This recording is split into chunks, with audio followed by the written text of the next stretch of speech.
which included the last comprehensive interview with Sir Caffeine, and he is now a member of the Sir Caffeine Williams Trust.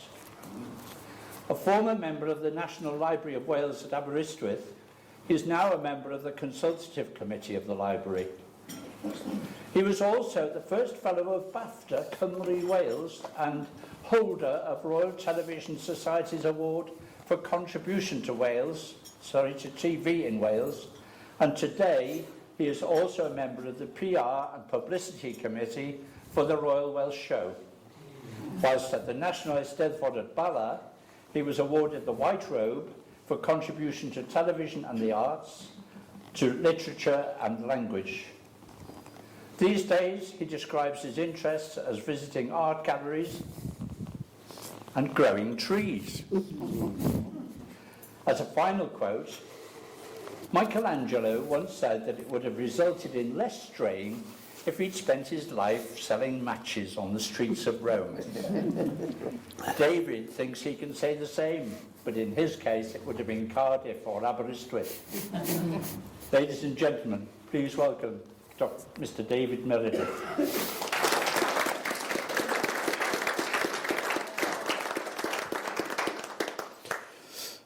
Well, Chairman, thank you very much indeed, diolch yn fawr iawn, for your very warm words. And it's a great thrill and pleasure for me to be here today at the Criccieth Festival, this Criccieth Festival event. And may I congratulate all concerned at organising, once again, such a varied, excellent, thought-provoking and high calibre. And you didn't write that, Chairman, I wrote that, event, which is leading the way, I have no doubt at all, amongst the festivals of Wales, of which there are, as you know, there are a great many by now in different towns and areas, I should say, of Wales. Chairman, many years ago, my mother, who was Elizabeth Meredith, BA in Aberystwyth, but known as Bessie Jones in Llanuwchlyn, came back to our house, and she stood outside the front door and looked up the valley at her former home. She'd been born in 1903. And she said to me that day, "Do you know, it's people that matter, not places." And what she could see that day was her grandmother and grandfather on the hearth at Tanabulch Farm. She could, in fact, it was so real to her that she could hear the horses being chained on the llechi glass, the blue stones on the bearth, on the yard outside, if that is the translation of the word bearth. So, and I was surprised to hear her say this, but then I realized, of course, that this upbringing that she'd had in that warm, loving community in that valley, a valley of 7, 8 farms, close-knit community.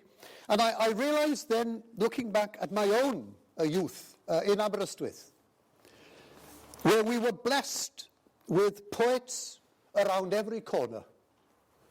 T. Gwyn Jones living around the corner in St. David's Road, T.H. Parry Williams on North Road, a glorious poet. And then in Penparcau, a suburb of Aberystwyth, Penparcauites wouldn't say that. They say it was the centre of the universe. Lived Gwenallt, D. Gwenallt Jones, one of the great, without question, one of the great religious poets of all time, on any scale. So we were surrounded, as I said, and I can say the same as my mother said. Yes, I loved my home. I loved the trees that grew in our garden that I used to climb, and the trees in the Holy Convent of the Holy Ghost that I used to climb up the other side of the road, but that's another story. But it's the people. That is the important factor. And then next door to us lived Professor Eric Nash of the University of Wales in Aberystwyth, Professor of Agricultural Economics. And his wife, Polly, from Chicago. And Polly would say to me often, David, let's go for a drive. I can't do accents very well, as you gather. Let's go for a drive on the bypass. And I couldn't imagine where on earth the bypass was. But this was the new road around Capel Dewi, around Aberystwyth. This to Polly from Chicago. And she'd all sorts of terminology. David, I'll come and dance at your wedding. And then Eric, we used to take Eric to different stations throughout Wales to catch trains, where he used to fly off to Jamaica and other countries to advise them on what to grow on their hillsides and on their fields. And then from time to time, I'd go with my father to London on the train. And believe it or not, we'd have a meal on the train. And I remember the waiter asking me as a child, is that enough for you, sir? Nobody had ever asked me such a thing before in my life. And we used to stay at the Celtic Hotel with Evan Evans, a deacon, I believe, in Jewin Chapel in London. And the great miracle that happened every night, I've never seen such a thing. In fact, I haven't seen it since then, where I could leave my shoes outside the door and they would be cleaned miraculously by the morning. And Evan Evans, you remember, has now become Wallace Arnold Tours. And I believe his son is still with us, Llew. And then from time to time, people would call in our house. George M.F. Davies, the great peacemaker, that Mahatma Gandhi, you remember, asked when he came to London that he wanted to see George M.F. Davies. Rab Butler came one day, the man known, as you know, for the Education Act of 1944. And as a former distinguished teacher, I pause there, Chairman. I know all about the Education Act of 1944. In fact, the students at the Normal College, and this I'm letting out a secret here, at the end of every term, there was a very thick educational book, The Psychology of Education, by somebody, Hughes, if I remember correctly.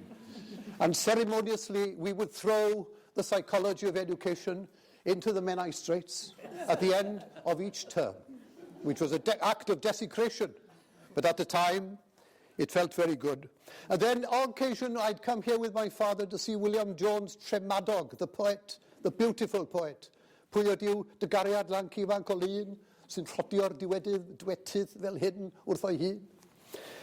And also, T. Rowland Hughes we'd visit on occasion in Cardiff, another beautiful poet. Do you remember his great words, pe bawn i'n artist, mi dyn nhw lun, o goniant y machlyd dros benryn llun? And then on Saturday afternoons, I'd go up to Laura Place, Aberystwyth, by the old university buildings, to visit Alwyn Rees, who was head of the extramural department. And Alwyn would talk to us as children about strange things. If he had a lever large enough, he could move the world off its axis.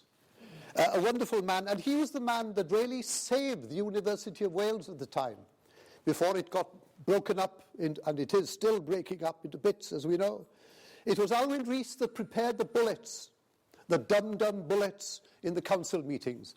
Other people shot them, but he was the supplier of the information bullets. And then, on occasion, I would meet Captain Jones, walking along Llanbanan Road. Captain Jones, who'd sail around the world on huge sailing ships, most probably built in Porthmadog or Aberystwyth.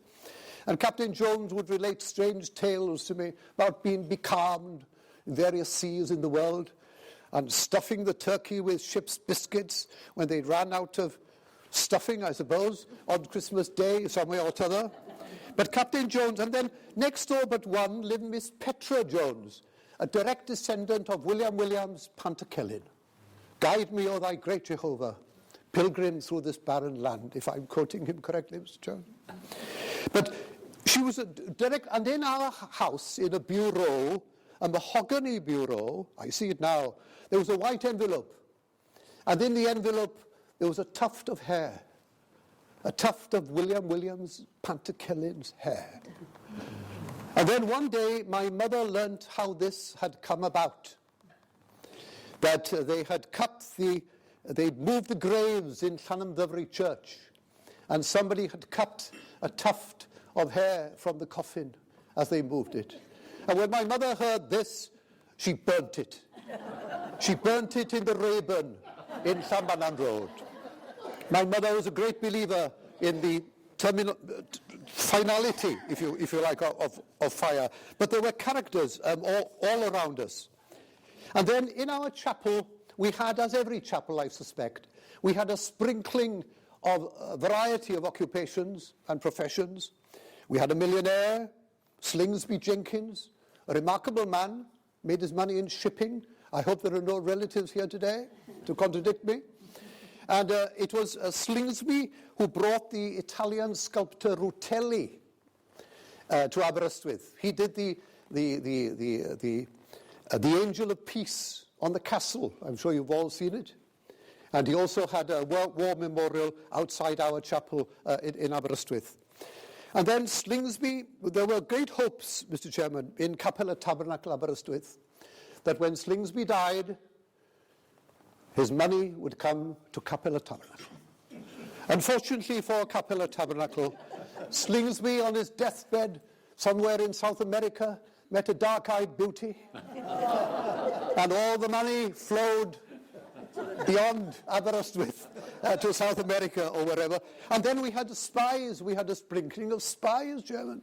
There was Gronw Rhys, principal of the University of Aberystwyth, son of R.J. Rhys, minister of Capel Tabernacle, mover and shaker of the forward movement in Wales. Gronw Rhys, I see him now walking into our chapel wearing suede shoes and white socks, and nobody had ever walked into Capella Tabernacle wearing suede shoes and white socks. But Gronw was, according to his daughter, the fourth man, you remember? You remember Burgess and MacLean fled to Russia? And his daughter believes that Gronw, whom I knew well as a child, was the fourth man. And so there were remarkable people. And there was T.A. Levy, Thomas Levy. His father had been minister of our chapel. Only the third minister since Daniel Rowland established the chapel, I believe, in about 17 something. And this T.A. Levy was a remarkable man, a great liberal, T.A. Levy. And there are a number of stories, Chairman, about him. He had girlfriends here and there. And on one occasion, one of them told him she'd heard of the girlfriend in Llandrindod. And she said to Tommy Levy, "I'm not playing second fiddle to anybody." And the reply was, "My dear, you're lucky to be in the orchestra at all." And then, on one of his great speeches against the Tory party, Tommy Levy said the memorable words, "We shall bury the Tories at this election, and on their grave we will write R.I.P.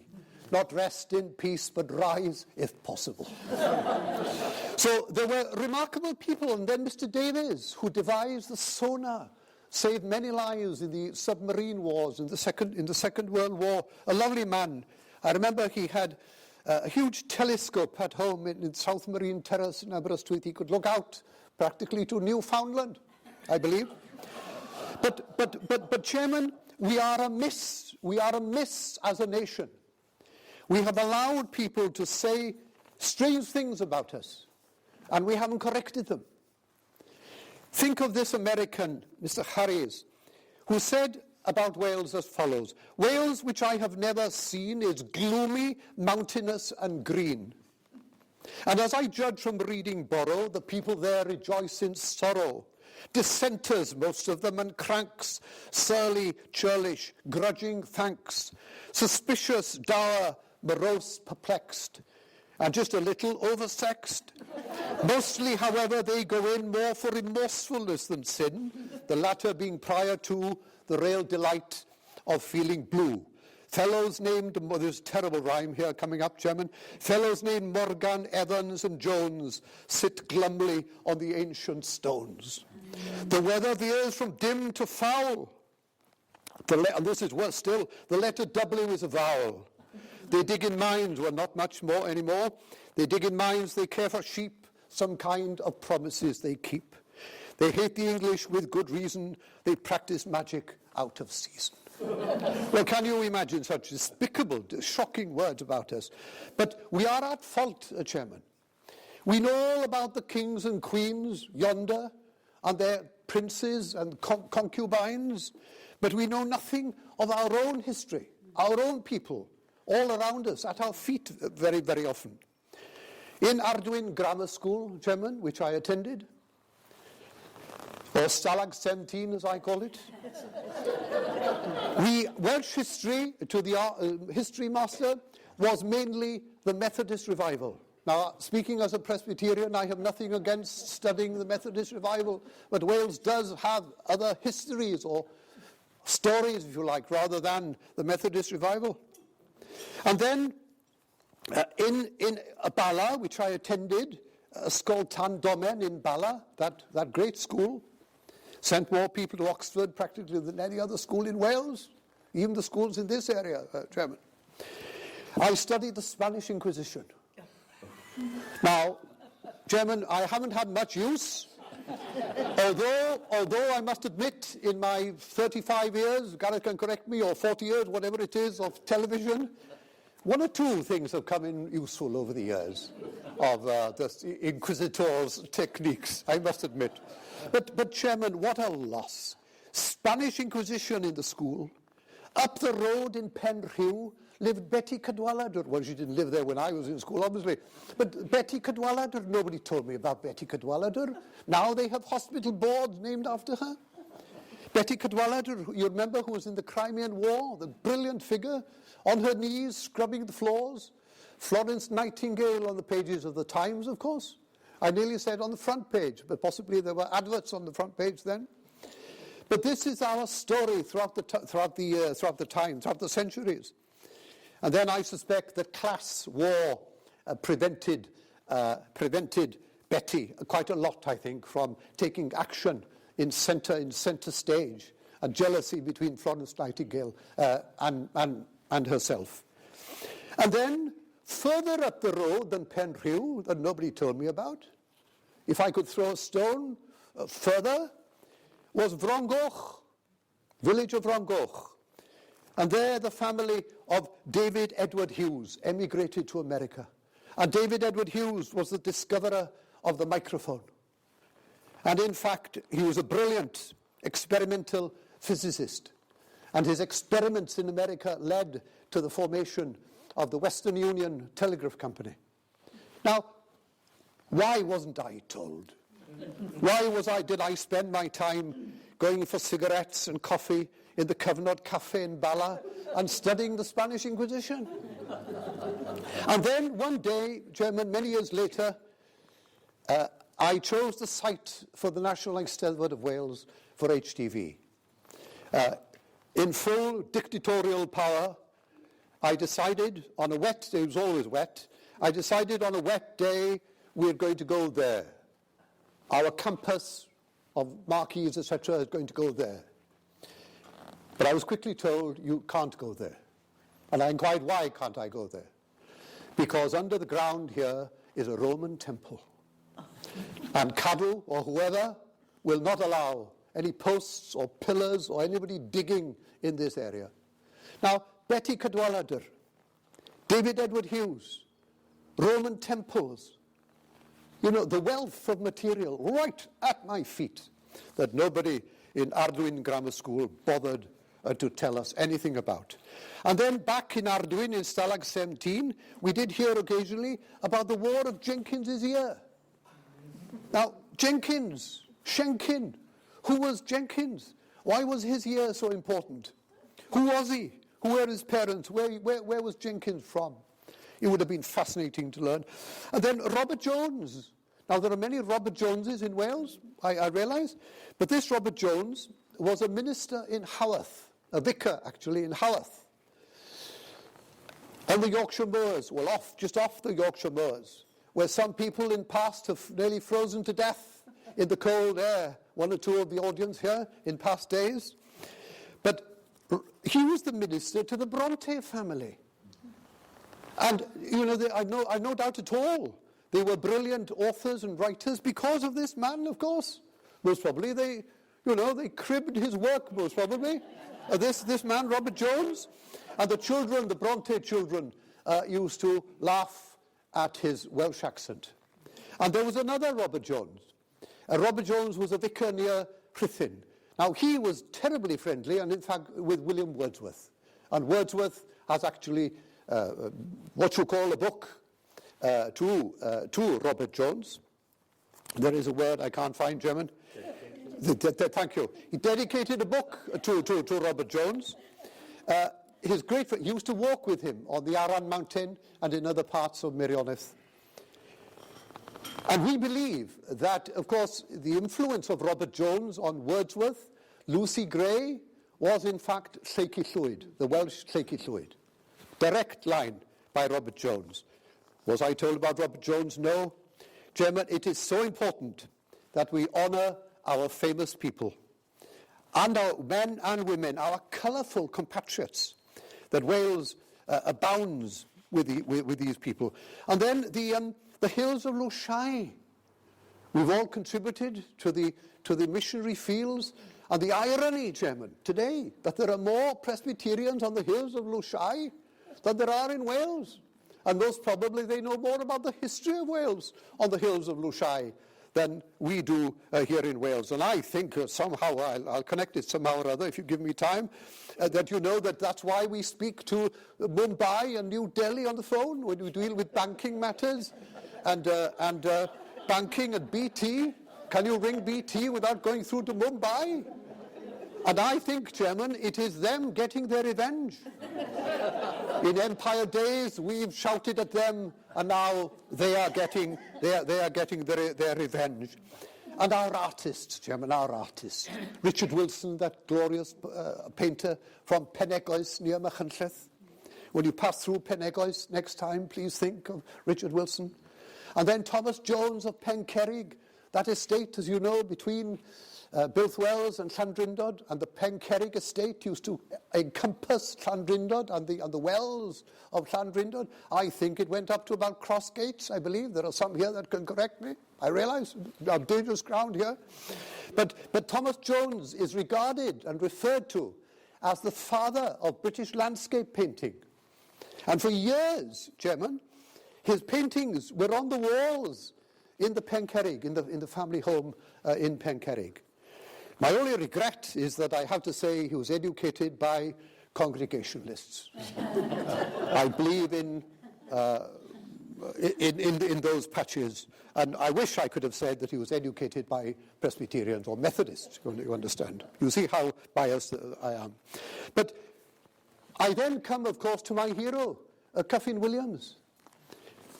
You know, with his remarkable collection of paintings, both in Oriel Môn and in the National Library, which encompasses, as you know, his Patagonian collection, his glorious Patagonian collection that Caffeine painted. And Caffeine said at that time, after finishing the Patagonian paintings, looking back on that period, that those paintings were the jolt that he needed to continue with his glorious painting of the landscape, and not only the landscape as we know, but portraits. Shouldn't this be compulsory, Chairman, in every school in Wales, from here to Dowlais top? I must be careful what I say. Dowlais people are quite fussy about this. You can't say if they're from Dowlais, don't say they're from Dowlais top, highly dangerous. And what is the distance? 50 yards or whatever, the distance between two.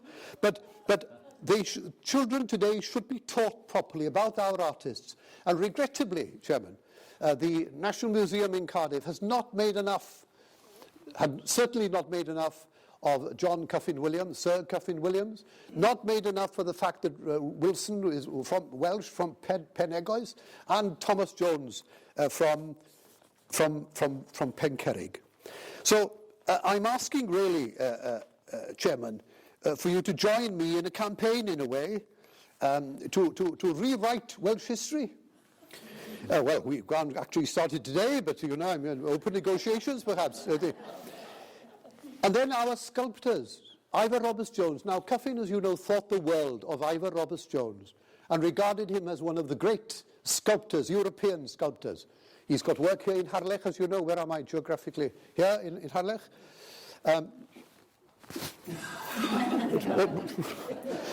Diolch yn fawr. I'm getting carried away. The Ivor Roberts Jones and his, based on the Mabinogi, as you know, the tales of the Mabinogi. And also he did the Churchill, the huge Churchill in Westminster, wearing, as you know, he was out of grey coats, or is it great coats? Great coats? Out of great coats in his workshop one day, and Caffeine called, and Caffeine had a great coat in his automobile, and Caffeine wore it so that Ivor could see how a coat looked, and that is the coat, as it were, that Winston Churchill is wearing in Westminster. Thank you to Ivor, and thank you to Sir Caffeine Williams.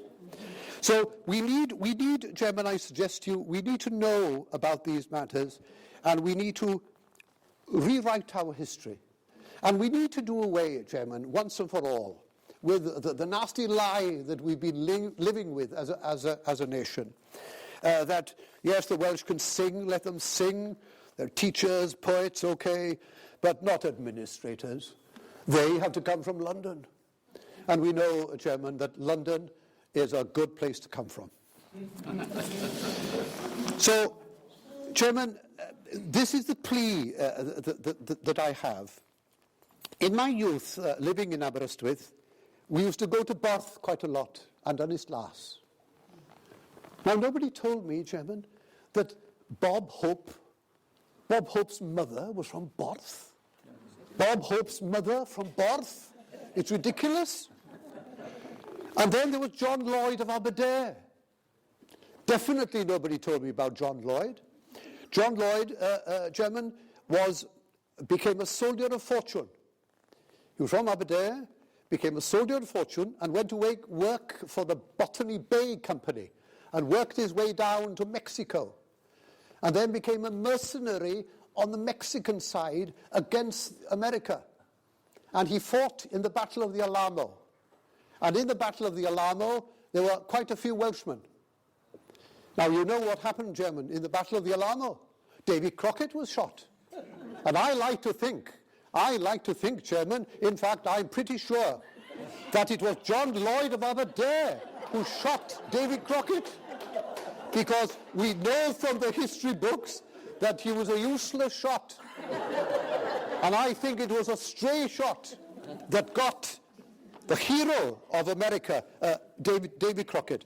And whilst at the Royal Welsh Show one year, Chairman, and I had the privilege and pleasure of working with and for the Royal Welsh Agricultural Society very close to my heart and very close to many of your hearts, I know, here today. I learnt of Buffalo Bill. There I was all the years I've spent munching the cotton wool bread in the Little Chef and drinking tea late into the night on my way home from Cardiff. Little did I think that Buffalo Bill had landed in that very station, the Little Chef, situated, as you know, where the station was, in Bilth. He'd come up on the train from Swansea, bringing his camels and elephants with him. Buffalo Bill in Bilth. That also is absolutely ridiculous. Chairman, in 1968 and 69, 68 in fact, I had the privilege of joining a company called Harlech Television. And we were very fortunate in having distinguished people founding the company. Lord Harlech, as you know, from Talsarnau, the former British ambassador to Washington in the Kennedy, friend of JFK. Richard Burton, Sally Baker, Sir Geraint Evans, and other heroes. And Winford, as some of you here today will vouch, I know, got us through some hard times. There were difficult times in the early days. Establishing a new company is always difficult. But Winford was full of spirit. I remember one day he came to open the new office in Bangor. Official opening, not Lord Mayor, the Mayor, other people there. And then Winford took us round the back of the building to the shed, carrying rubbish in the back. And he proceeded to open the shed as the great centre European centre of broadcasting in the world. And I think all this was to do with John Reith, Chairman, because Winford had been interviewed for his job by no one less than John Reith. And John Reith had told Winford, Mr. Thomas, I can't do the Scottish accent, but Mr. Thomas, we're not here to entertain. We are here to inform and educate. But Winford wanted to entertain, thank goodness. And one of his great poems that he wrote during this time, Araith in Northwest 3. The sight of the English is getting me down. Fly west, he lived in London at the time, Chairman. Fly westward, my heart, from this festering town, on the wings of a dove and a first-class return to the front room of Cartref at Ynys-Wern. Swift through the dark flies the 549, past Slough and past Didcot and derelict mines, past pubs and lusanias and adverts for ales, till the backsides of chapels cry, welcome to Wales. And they won't be there much longer, Chairman, either, the backsides of chapels. And he finishes with the glorious poem, glorious welcome that's waiting for me, hymns on the harmonium, Welsh cakes for tea, a lecture on Marx, his importance today, all the raptures of love from a Bangor BA. So Winford, as I said, got us through some difficult times. In fact, he was a hero. And his father, Chairman, of course, David Vaughan Thomas, had written very beautiful music. You remember he wrote the music for An Fore Fi Ferwyn? And today, I'm most certain that along with our artists, we must have a proper education about the Welsh input into the musical scene of the world, taught in our schools and colleges and universities and academies. Classical music, middle-of-the-road music, and the tremendous contribution of our pop singers, of our popular singers today. Chairman, as I come to an end, a few years ago, I prepared a brochure for the Wales Film Board. The book, at the time, after doing the research, I was the world expert on this subject. I could challenge anybody this side of the Colorado to challenge me on the information. And I learned wonderful things. You remember Gregory Peck and Sophia Loren? They're the aqueduct in Crumlin, filming there. Alan Ladd. More dogs, Chairman, have been called Ladd after this man in Meredydd than any other actor. Ladd, you hear them calling Ladd now. Alan Ladd filming the Red Berets in Trawsfynydd. Coming through Trawsfynydd today, I was thinking of him. Alan Ladd, walking here, my hero. Alan Ladd of Shane fame in Trawsfynydd. We've been taught to think, you see, haven't we, that these people are somewhere else. Glory belongs somewhere else all the time. And then Cecil B. DeMille's wife seen sipping coffee one afternoon in Pontcanna, Cardiff, and eating squishy cakes. And then at the Traeth at Morfa Bychan, Polanski, the great Polish director, filming Macbeth for the Playboy organization on the beach at Morfa Bychan. A brilliant, brilliant film. It's worth seeing, his version of Macbeth. And then there was Clint Eastwood, walking one day into the Pontcanna studios. And I must tell you, Chairman, one day in my work, an elderly gentleman called and in reception in HTV, and he asked me, where do you film Rawhide? And I said, well, we don't film Rawhide here, but it comes to us, you know, in a big can. At that time, there were cans. No corrections, please. There were cans. And it arrived there. Yes, right. So we went round the studio, and in another 5 minutes, he stopped me, held my arm. Where do you film Rawhide? And I said, well, it comes to us, you know, in a can. And then half an hour later, on the way out, he said, I'm so disappointed. You haven't told me where you filmed Rawhide. Well, thank goodness, Chairman, Clint Eastwood walked into that studio. He'd already walked into that studio 10 years before. But had he walked in that day, when I was trying to explain to my honoured viewer, and all our viewers were very honoured. Without viewers, the television company is dead. We Are Nobody Without Viewers. And then there was Raymond, that glorious actor from Neath. You remember? Raymond Harcott Jones was the full name. I met him one day. He was standing in the studio in Pontcanna. Raymond, I'd seen acting in Love Story with Ryan O'Neill, I believe, and others. And there he was in an immaculate coat, visiting the studio, and nobody knew he was there. So these people, we must maximize the fact that we have these heroes, we've had these heroes, that they are part of our community, the community of Wales. And then the Oscar winners. Raymond was one of them. We have about 5 Oscar winners in Wales. Raymond was one. Hugh Griffith, you remember, from Anglesey, was another. Jack Howells from Gwent was another. And Jack was very lucky, Mr. Jack Howells, because in his programme on Dylan Thomas, he got a certain Richard Jenkins from Pontrhydd of End to do the sound, to do the commentary for him.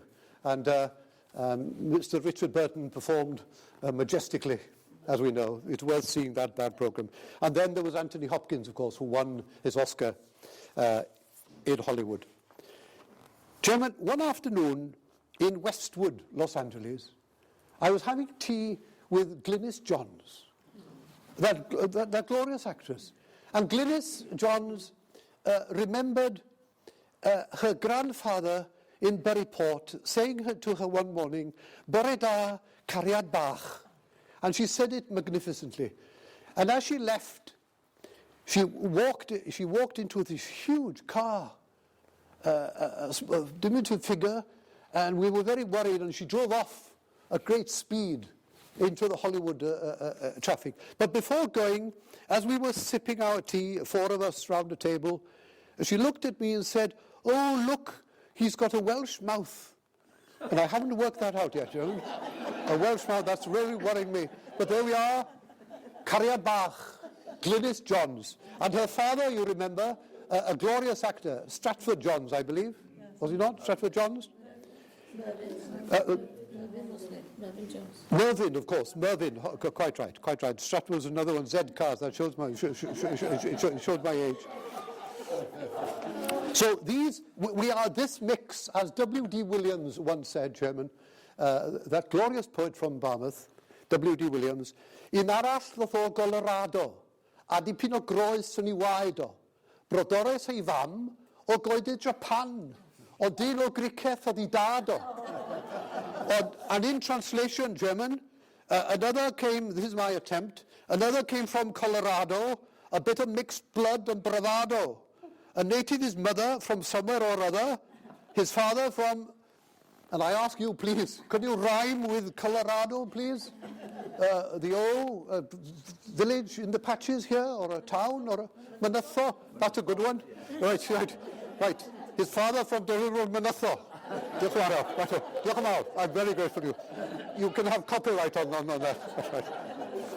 So, you see, Chairman, it's a part of the technique of all conquerors is to create the mentality, thank you, the first language, to create the mentality in people's minds that, as I said before, that wonderful, great things happen elsewhere. They never happen here, but they do happen here. They are all around us. Very briefly, Chairman, think of Robert Vaughan. Robert Vaughan of Dolgellau, Llanelltid. What a contribution this man made. I mean, he died in, 1667?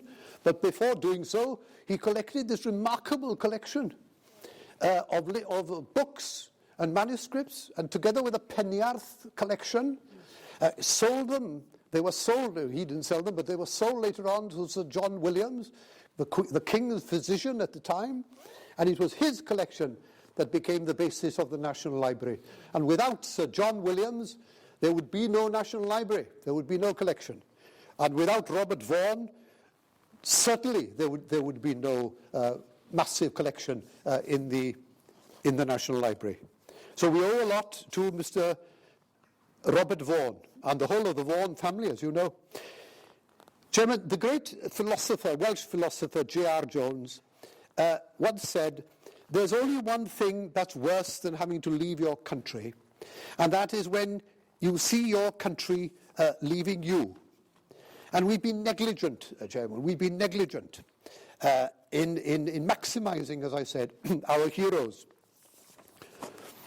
I think, Chairman, of Llandinam, 40 miles from my home in Aberystwyth. Nobody mentioned a sausage to me in school about the David Drain Tewion. David Drain Tewion, from the Drain Tewion farm on the hillside there in Llandinam, who became Lord David Davies, subsequently of Llandinam. And his nieces, Gwendolyn and Margaret Davies, and their collection of Pizarro, Monet, Manet, Cézanne, this glorious collection of Impressionist paintings in the National Museum in Cardiff. What a contribution. What tremendous philanthropists. And David Davies, as you know, became one of the great industrialists of all time. With collieries, or Ocean Colliery, for example, in the Rhondda, built railways, developed the port in Barry so that Bute couldn't stop him getting his coal out across the world to challenge the great power of the Bute family. Tremendous contributions that we, Chairman, were not told about. I could mention to you, Chairman, but I'm going to finish now, I could mention to you Conrad Hall, the great cinematographer. Conrad Hall was one of the ace cinematographers of America. He cinematographed, if that's the phrase, American Beauty, won an Oscar, and Butch Cassidy and the Sundance Kid. And he lived in Tahiti, and his father wrote the book Mutiny on the Bounty. And Conrad Hall was related to the Hughes family of South Wales. Conrad Hall. And little did he realise, Chairman, when he was cinematographing Butch Cassidy and the Sundance Kid, you remember that these were the gang, the bravados, that shot the son of Michael D. Jones in Patagonia? You remember the tale? He was keeping a shop in Patagonia, and a good congregationalist he was. They asked for the money. He went for the money. They thought he was going for his gun, and they shot him. Little did Conrad Hall realise that he was dealing with a country of his forefathers, really. And I knew, Chairman, I knew perfectly well as I sat in the cinema in Aberystwyth, in the Pier Pavilion, with the sea crashing in the 109s. No, the sea wasn't crashing in the 109s. The sea was crashing below us in the Pier Pavilion as we sat in the 109s. And listening looking at Shane and other Westerns, I knew there was a Welsh connection there somewhere. And when HTV dubbed Shane into Welsh, 1 o'clock in the morning, I was handing the phone to deal with the viewers, the incredulous call from viewers. What is this? Welshmen speaking Welsh in Wyoming, 1840? But of course, they were, Chairman. There was a real mixture of people in Wyoming in 1840. Swedish people, French people, Italians, Welsh. Of course they spoke Welsh in Wyoming in 1840. Why shouldn't they? Why shouldn't they?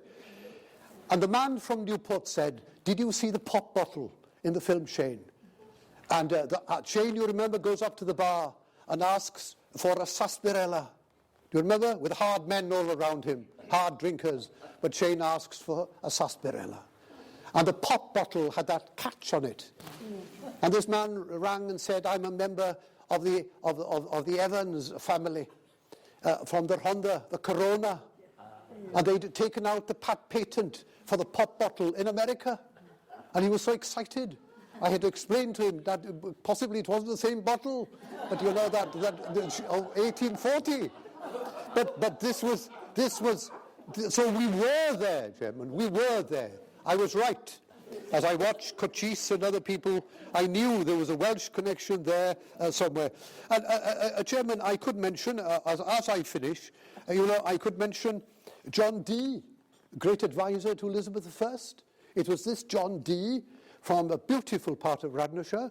He was John D-double-E, of course, by then, but he was a D-U, black, John Dee. From, as I said, a beautiful part of Radnorshire. And John Dee was advisor to Elizabeth I, very friendly with Walter Raleigh and others. And it was he that saw, Chairman, that the Spanish were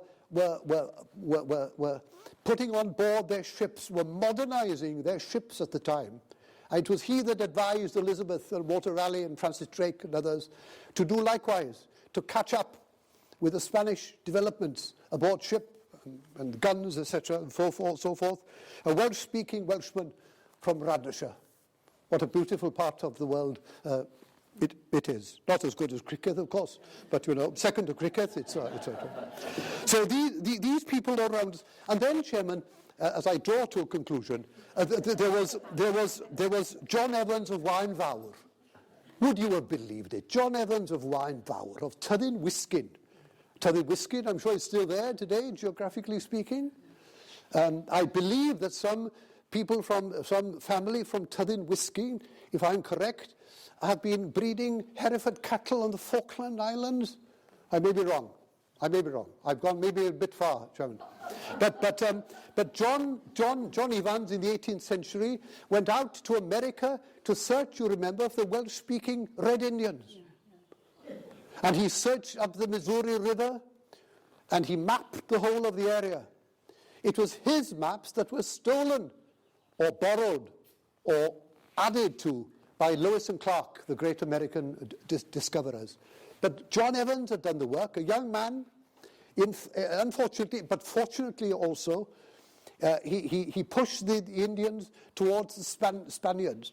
You remember the fight at the time, France, Spain, Britain were all fighting for land there in that area between Canada and the United States. And John Evans one day, mapping the Missouri River, came across the Mandan tribe. And you remember, Chairman, as they were about to spear him to death, he shouted out, yn Gymraeg wrth gwrs, "O Dduw, gwared fi, O God, save me." And they stopped. These were the descendants, you see, of Madog, Prince of Gwynedd, who'd sailed Welen Cychwyn 20 o Longau Bach ar Fore Teg. He went, you remember, to put his foot where ne'er before a foot was put. Madog, Prince Madog, who landed, in fact, in Mobile Bay in Alabama in 1176. And the Daughters of the American Revolution have put a plaque in Mobile Bay, Alabama, to mark the landing of Madog and his ships, and the beginning, really, of America, long before Christopher Columbus and other such people. Chairman, John Hughes of Merthyr. You remember John Hughes of Merthyr, who set up a town named after him in Russia, Hughes-o-Grad, and E.G. Bowen of Aberystwyth, professor of geography in days gone by, has written a wonderful book. It's worth reading about John Hughes, and he was from Dowlais or Dowlais Top, either one or the other. Laura Ashley, of course, was from Dowlais. I believe she was from Dowlais, not Dowlais Top. There is a difference. And John Hughes established the steel industry in Russia. Well, now, shouldn't we have been told about these people? And shouldn't we have been told, Chairman, my words are going, shouldn't we have been told tidily about Llewellyn Murray Humphreys? Okay, I know he did some bad deeds in America, Chairman. Llewellyn Murray Humphreys, you remember, was a right-hand man to Al Capone. And when his daughter came to Cardiff in the early 70s, she remembered being bounced on Uncle Al's knee. Now, I hope there are no relations to Llewellyn here today. I sincerely hope.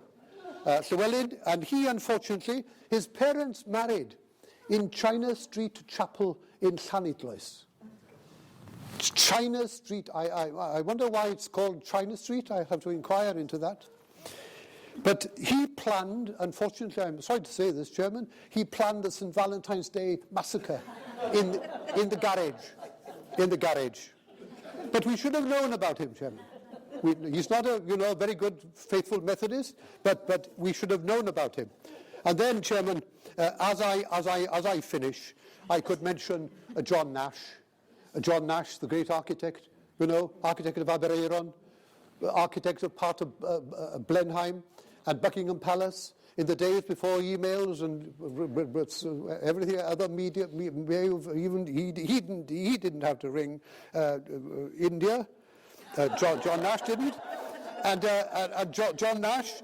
And then Frank Lloyd Wright, of course, Why haven't we maximised? Nobody told me, you see, in school about Frank Lloyd Wright, coming from the Unitarian family in Cardiganshire, calling his houses, you remember, in America, Taliesin 1, Taliesin 2, brilliant. And Winford Vaughan Thomas had a story about both of them going to visit Rhyl. And Frank Lloyd Wright, according to Winford, said, "We can clear all this up." It was a pretty grim thing to say, but there must have been Rhyl on a bad day, a wet, windy day. So these people, Chairman, are all around us. And Anna Lyons Owen of Carnarvon, of course, you remember? You know, she was the nanny to the King of Siam. And that's why Yul Brynner danced so well in the film. Because Anna Lyons Owen was from Carnarvon. Dash it. And Ivan Novello, Chairman. Ivan Novello of Cowbridge Road East. You know, I mean, this great man. We have not done enough. There are the Novello Awards these days. But it's Ivor himself. And it's remarkable, Chairman. This is the story of Wales, isn't it? In one generation in Soho, his grandfather or great-grandfather, his name was up in lights. He was a Congregationalist minister in Soho. In another generation, Ivor was there in greater lights. No, sorry, the Congregationalist minister's name wouldn't have been in lights. No. Would have been in print. But Ivor, I'm sorry, I got that wrong, John. But Ivor was in lights in Soho. And you remember, Chairman, he scripted the first Tarzan film. Ivan Novello gave the English language the greatest line it's ever had. Me Tarzan, you Jade. Ivan Novello. And there was Thomas of Swydd Ffynnon, you remember? Thomas was the man who discovered Bassi Slag. Where would Welsh lamb be without Bassi Slag? And of course, basic slag to give it its official name, but in Meredydd we call it Bassi Slag. Where would agriculture in Wales be without this tremendous discovery, the Bassi Slag? And typical, Chairman, in Germany he's known as Thomas Slag, because he was a Mr. Thomas. In Wales, of course, we've forgotten about Thomas of Swydd Ffynnon in Cardiganshire, and we just call it a Bassi Slag. Chairman, I could go on. Adrian Stevens, who discovered the steam whistle on the train. Somebody had to discover the steam whistle, and it was Adrian Stevens, again of Merthyr, I believe, as well as Trevithick. Trevithick did the train, but Adrian discovered the whistle. Very important man in the history of Wales. The Boy Stood on the Burning Deck, written by the lady from Flintshire. And 1 year, Chairman, as I really come to a conclusion, 1 year, Chairman, Aled Vaughan, our Director of Programmes in HTV, went with the film crew to walk up the foothills of the Himalayas when we did a programme on climbing Everest without oxygen. And Aled arrived one day at a small farm and a patch of green grass. And a farmer on the foothills of the Himalayas said to him with great pride, "I'd like you to see my field. The grass is from the plant breeding station in Aberystwyth." And Aled nearly cried. And you know what I'm going to say next, Chairman? Because this was the green grass of home. Chairman, I now do come to a conclusion.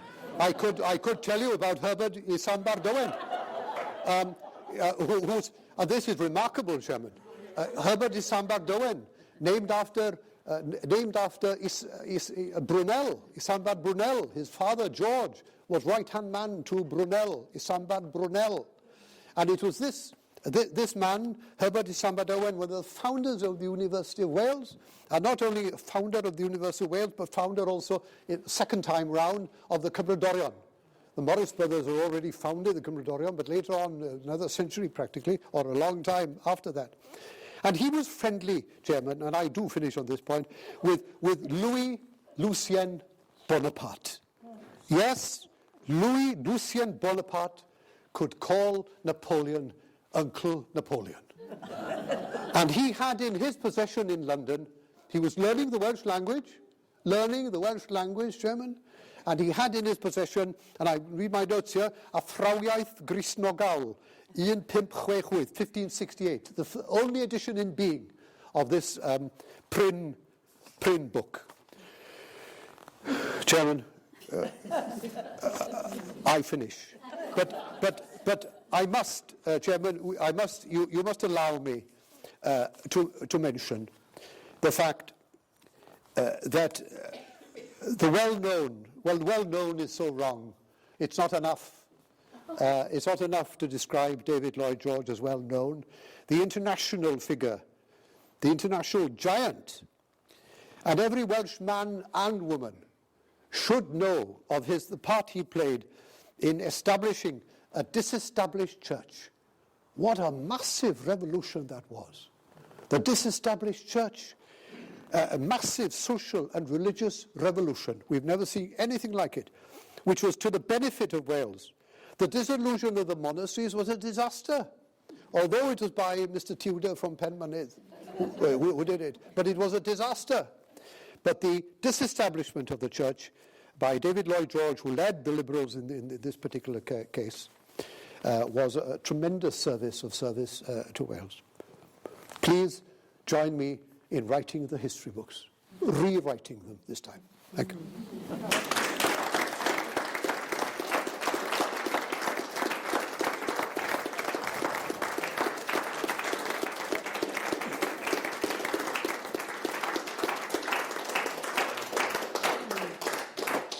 Well, I think everyone's comment is going to be, follow that, Roberts. Do you remember your history lessons at school? I mean, we've all been through it, haven't we? But were they ever like this? I mean, this was absolutely tremendous, first class. I have read over the years, incidentally, I mean, you did just mention one superior county once, Flintshire. I come from Flintshire originally, so there we are. But having read Wild Wales by George Borrow and Tales of the Mabinogion, and to have so much more added to those books today, to my mind, has been absolutely marvellous. Amongst other things that David did mention, people that have been famous about the area, and I would just like to say about the two visitors that were seen in Blaen y Ffestiniog not too long ago, today, the Duke and Duchess of Cambridge, of course. And the films that we've had in this area, besides your popular ones. First Night, of course, was yes. at Trousdale. Yes, you're right. Even though they showed at one stage where the knights were crossing the field near Bedgathert, you could count the telegraph poles. And Undermilk Wood was mentioned, of course, and my lady did take a part in that at Port Merion. Right. And just one other one was, you mentioned towards the end of your speech, sir, you mentioned the Mount Everest. Yes. And do you know that Everest was named after a Welshman? Yes. Roy Noble this afternoon on Radio Wales is telling us exactly who and what Mr. Everest was. But that was a few minutes ago, I think. But please all join me now in thanking David Meredith for the most illuminating speech we've had, and his presence and his presentation absolutely deserves that. Thank you.